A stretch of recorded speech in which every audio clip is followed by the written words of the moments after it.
Béatrice Brugère est avec nous. Bonsoir. Bonsoir. Secrétaire général syndicat FO Magistrats. Et également avec nous, Grégory Joron, secrétaire général délégué du syndicat Unité SGP Police. Bonsoir aussi et merci d'être avec nous. Bonsoir. D'abord sur l'initiative en tant que telle, des états généraux de la justice, bonne ou pas? Alors nous, on est tout à fait satisfaits parce que c'est une demande que l'on a depuis plus de 3 ans. Donc, si vous voulez, c'est pas quelque chose de nouveau. Ça fait 3 ans qu'on tire la sonnette d'alarme en disant qu'on veut des états généraux de la justice. On a récemment, puisque vous savez, on est dans une confédération et qu'on a soutenu aussi, contrairement à d'autres, ce qui se passait du côté de la police avec FO Police, on a demandé qu'il y ait des états généraux de la justice et de la sécurité, parce qu'en France, on a une mauvaise habitude, c'est de travailler en silo. Or, on voit très bien que le constat actuel est assez alarmant, puisque tous les jours, il y a un débat pratiquement dans la presse pour, si vous voulez, mettre en accusation les uns et les autres, voire les uns contre les autres. Donc, nous, on tire la sonnette d'alarme. Ce qui nous inquiète, par contre, c'est que ça arrive maintenant. C'est-à-dire que là, on arrive au bout d'un train législatif. Toutes les lois ont été votées. On n'arrête pas de dire il y a un vrai sujet, il y a des problèmes qui sont de tout ordre.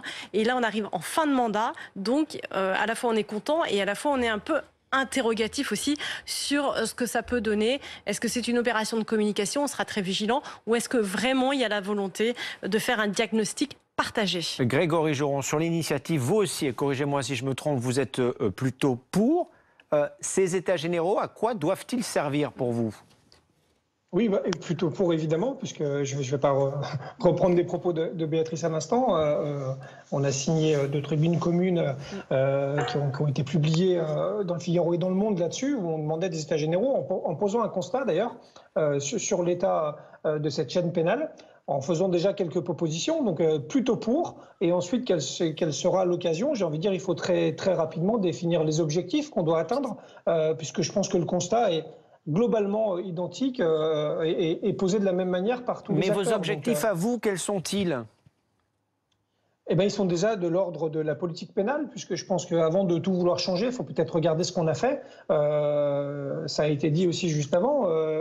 Ça arrive après 4 ans d'exercice et finalement un exercice législatif qui a été plutôt riche et plutôt riche au niveau de la justice. 4 ans et 2 réformes de la justice, sauf erreur de ma part.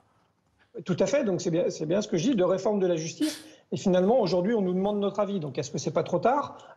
Nous, évidemment, on prend ça de manière positive, tout simplement, parce qu'on va essayer d'être constructif. Et quand on nous demande de nous asseoir autour d'une table et qu'en plus on l'a appelé de nos voeux, on va pas dire tout d'un coup, bah non, hors de question, etc. Non, on va essayer de faire des propositions qui soient à mon avis, qui seront à mon avis constructives, mais qui doivent s'appliquer très vite, parce que autrement, il sera trop tard pour le coup. Je voudrais essayer d'avoir une réponse très claire. Grégory Joron, si on vous demandait, si Emmanuel Macron vous demandait très clairement ce qu'il faut changer ou faire évoluer d'une manière ou d'une autre dans le système actuel, quelle serait votre priorité?